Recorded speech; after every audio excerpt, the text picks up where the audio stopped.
I'm Mia, and I'm 25 now. I work as a software developer in Seattle, and let me tell you, it's a world away from where I grew up. My journey to independence has been hard-fought, but it all began with me escaping the clutches of my mother's control. To understand where I am now, you need to know where I came from. I grew up in a small town near Portland, living under the oppressive rule of my mother, Eleanor. My childhood was anything but ordinary. From the day I could remember, my mother controlled every aspect of my life. There were no allowances, no sleepovers with friends, and certainly no room for rebellion. If I did something she deemed wrong, the punishment was severe. Sometimes it was no dinner, other times it was losing access to things I loved. The freedom I saw other kids enjoying was a distant dream for me. Even though I excelled in school, Mother was always there, pushing me in directions she thought best. She chose which college I should attend, insisting it was the best fit for my future, despite my own preferences. I wanted to study in a vibrant city, but she insisted on a smaller college closer to home. It felt like she was determined to keep me under her thumb, no matter what. But college was where I first glimpsed the possibility of freedom. I managed to make some decisions on my own, and after graduation, I seized the chance to move to Seattle. I landed a job at a prominent tech company, and for the first time in my life, I felt like I was finally living for myself. I found a cozy apartment in a building not far from the city center. It was small, but it was mine, and it felt like a fortress of independence. Life in Seattle was an exhilarating change. I reveled in the little things, walking to work, choosing my own groceries, and setting my own schedule. The first few months were blissfully normal, but I started noticing little things that seemed out of place. Strange phone calls, odd messages, nothing concrete, but it unsettled me. I pushed it aside, chalking it up to paranoia from my overly controlled past. Then one evening, my neighbor, Mr. Carter, knocked on my door. He's a graphic designer and a bit older than me, with a kind demeanor and a lean physique. "Mia, can I talk to you for a minute?" he asked, his voice carrying a note of concern. "Sure, Mr. Carter. What's up?" I replied, trying to hide my nervousness. He looked worried. "I just saw someone acting suspiciously around your apartment. I thought you should know. They might be trying to get inside." My heart raced. I hadn't noticed anything unusual myself, but the thought of an intruder made my stomach drop. "Are you sure? I mean, it could be someone just passing by." "I'm positive." "I thought you should check it out," he said firmly. My mind spun as I unlocked my apartment door and stepped inside. Everything seemed in place, but my anxiety was through the roof. Just as I was about to relax, I saw something out of the corner of my eye. A purse that definitely wasn't mine. It was a sleek, designer piece, and it looked out of place. I was about to call the police when I noticed a note inside the purse. My hands trembled as I unfolded it. It was a message from my mother. "I'm sorry, Mia. I had to come. I've been watching you. I needed to know if you were okay." My breath caught in my throat. I couldn't believe it. My mother, Eleanor, was in my apartment. I felt a surge of anger and betrayal. How had she found me? The purse had been a gift from her, one of many over the years. I hadn't thought much of it, but now I realized it had a hidden tracking device. She'd been monitoring my every move. I turned to Mr. Carter, who had followed me into the apartment. "My mother, she's been tracking me. She must have put a device in this purse. I can't believe she'd invade my privacy like this." Mr. Carter's face was filled with sympathy. "I'm so sorry, Mia. That's a huge invasion of privacy. You don't deserve that." "I need to confront her," I said, my voice shaking. "She has no right to do this." I knew I had to act fast. The next steps were crucial. This was more than just a breach of trust. It was the moment I had to decide if I would let my mother's control continue, or if I would take a stand for my own life. As I made plans to confront her, a mixture of fear and determination filled me. I knew that facing her would be painful, but it was a necessary step in breaking free from her shadow. The freedom I had so eagerly embraced in Seattle now seemed to be at risk, and I needed to take control of my life once and for all. The discovery of my mother's hidden tracking device left me reeling. I couldn't believe Eleanor had crossed such a line. My life in Seattle was supposed to be my escape, my chance to breathe freely away from her overbearing control. But her presence was a chilling reminder that I was still tied to her. The next day, I took a deep breath and made my way to the address listed for her. She was staying in a small, rundown apartment not far from where I had grown up. It wasn't luxurious, but it was enough for her. As I walked up to her door, my heart pounded. I knocked, and after a long moment, she opened it. "Mia," she said, her voice betraying a mix of surprise and guilt. "I wasn't expecting you." I stepped inside, my anger barely contained. "You weren't expecting me?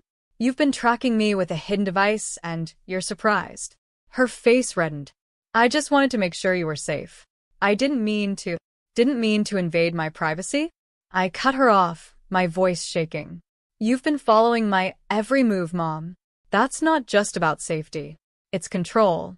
You never let me be free." Eleanor's eyes filled with tears, but her defensive stance remained. "I've done it all for you. I was only trying to keep you close, to help you." "Help me?" I nearly shouted. "By suffocating me? By deciding everything for me? I'm 25, Mom. I'm an adult. I need to live my own life." Her tears spilled over. "I'm sorry, Mia. I didn't know how to let go. I've made mistakes, but I didn't know how to fix them." I stared at her, feeling a mix of pity and frustration. "You're not just apologizing for tracking me. You need to understand how deep your control has gone." It was then that she revealed something I hadn't expected. "I've been struggling financially. I wanted to ask you for help, but I didn't know how." The confession hit me like a punch to the gut. "You were going to ask me for money? After spying on me?" Eleanor nodded, her voice barely above a whisper. "I've been in debt, spending more than I should have. I thought maybe if I kept an eye on you, I could find a way to fix things." I felt a cold rage building inside me. "You've been spying on me to figure out how to get money from me? That's despicable. You've manipulated and controlled me for years, and now you want to use your intrusion to solve your problems." She tried to reach out to me, her hands trembling. "Mia, please. I didn't mean for things to get this way. I'm sorry." Her words felt hollow. "I can't do this anymore, Mom. I can't keep letting you control my life, even from a distance." Leaving her apartment, I was overwhelmed with a mixture of sadness and determination. I realized that the only way to reclaim my life was to sever all ties with her. It wasn't just about the tracking device or the money.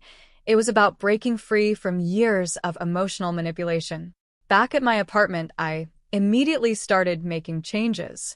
I got a new phone and set up additional security measures to prevent any more breaches of my privacy. I began looking for a new place to live, one that would be as far from her as possible. I also contacted a lawyer to begin the legal process of separating my family register from her. Each step was filled with a mix of relief and heartache. I had been so desperate for freedom, but now that it was within my grasp, the cost was more than I had anticipated. It wasn't just about moving on from my mother's control, it was about rebuilding my sense of self and autonomy. As I started packing up my things and preparing for the move, Mr. Carter was a surprising source of support. He offered to help with the logistics and provided a listening ear during the tough days. We spent more time together, and his kindness became a small comfort amidst the chaos. But the battle wasn't over. The more I learned about the extent of my mother's manipulation, the more I realized how deep her influence had run. Her actions had not only impacted my personal life, but also the way I viewed relationships and trust. The confrontation with Eleanor was only the beginning.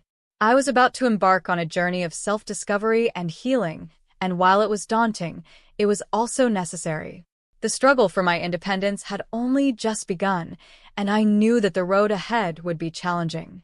The days following my confrontation with Eleanor were a blur of activity and emotions. I moved into a new apartment, far from the small town near Portland where I had grown up. My new place was a fresh start, a place where I could finally feel like I had control over my own life. But even as I settled into my new surroundings, the weight of everything that had happened still lingered. The new apartment was modern, with big windows that let in lots of light. It was different from the cramped spaces I had lived in before, and I felt a strange mix of excitement and apprehension. The unpacking process was therapeutic, giving me a chance to reflect on how far I had come. But as I went through my belongings, I was reminded of the way Eleanor had intruded into every corner of my life. The legal separation from my mother was a significant step. It was both freeing and painful, knowing that this was the final cut in our complicated relationship.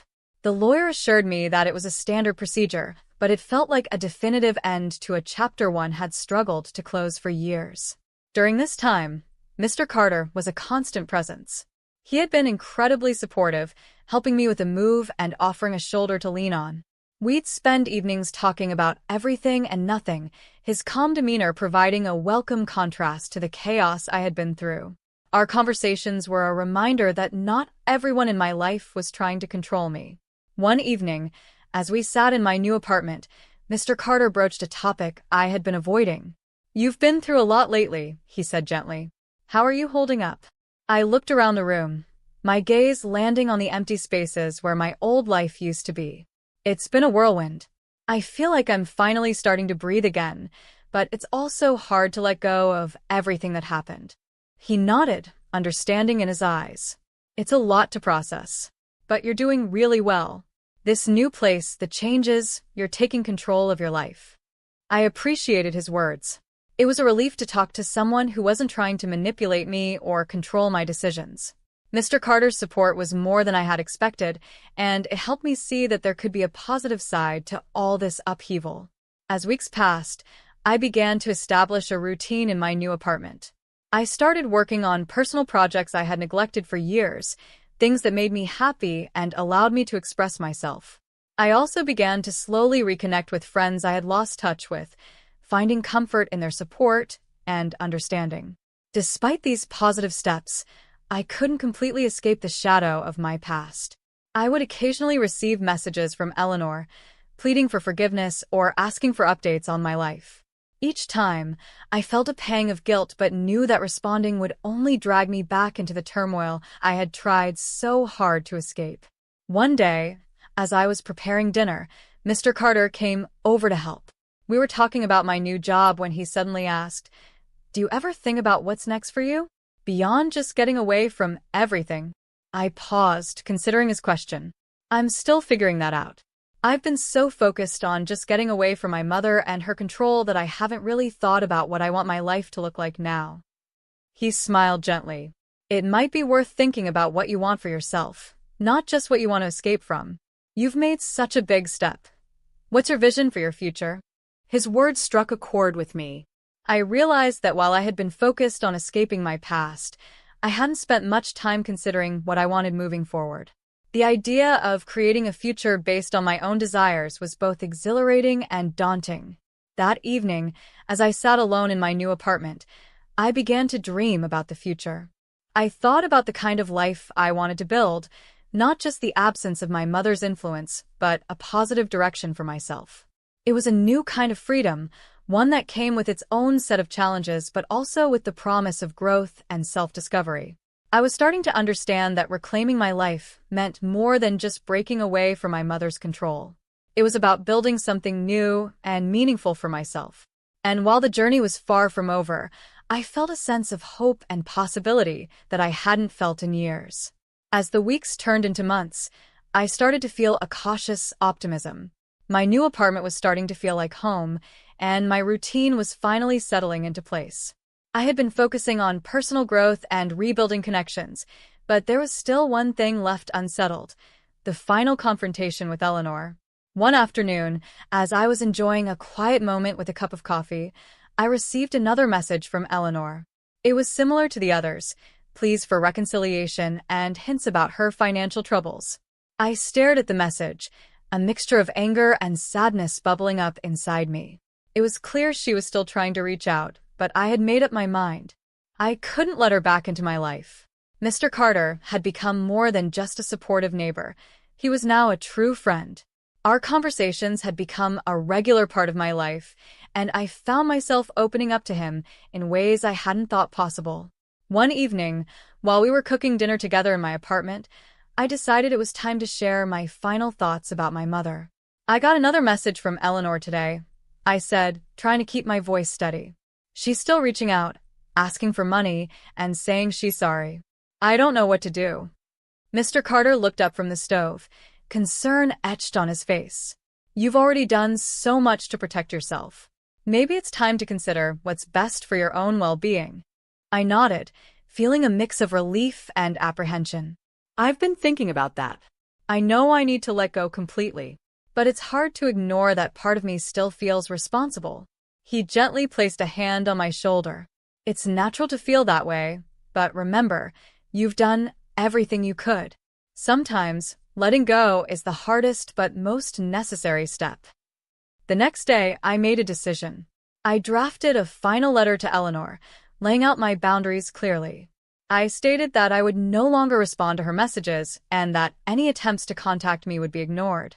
It was a firm but respectful goodbye, and I hoped it would provide the closure I needed. As I sealed the envelope, I felt a strange mix of sadness and relief. It was a formal end to a turbulent chapter of my life, but it was also a declaration of my intent to move forward without the weight of the past dragging me down. A few days later, I had another heart-to-heart with Mr. Carter.